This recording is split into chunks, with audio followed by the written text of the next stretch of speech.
Masih bersama Rista Musik Banjarnegara. Kali ini Randa Siden yo.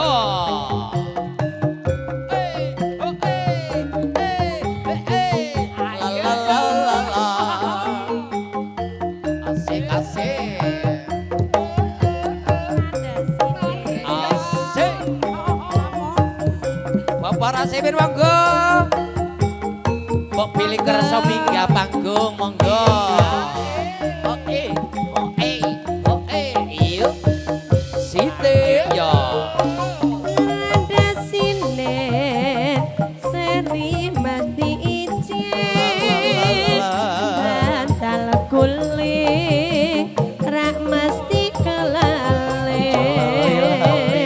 pikiran lamun golek priya legan kapan kok iya bisa sesandingan rondo anyar hatine kumesan Jaka duduk lan sing wis keluarga ora mikir watone mung ngesir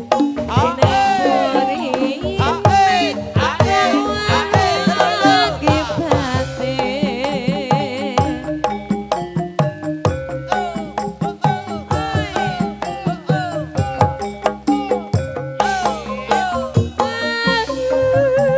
Kairanda ayo ayo dolan karo aku padha ijin dolan menyang mriki nyawang kewan nyambi andu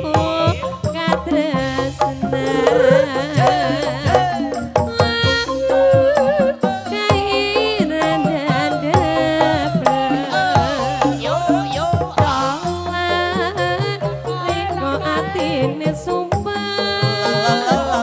yen sing seneng nyajung lan berayang yen sing seneng pengen ngepian Rista. Setunggal tebang kangge pun Bapak Rasibin Rondo Sidan.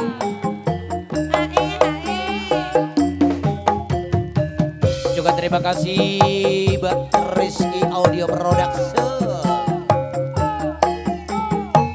Yeah, yeah, yeah. Oh, oh, oh, oh, oh, oh, oh. Tarik lagi yo. Randa Sinden seri mesti ijin Ayo Bang Gondro, sini dong. rak mesti kelalen pikiran lamun golek priya legan kapan kok iya bisa sesandingan rondo anyar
katur kagem bapa rasi miningkang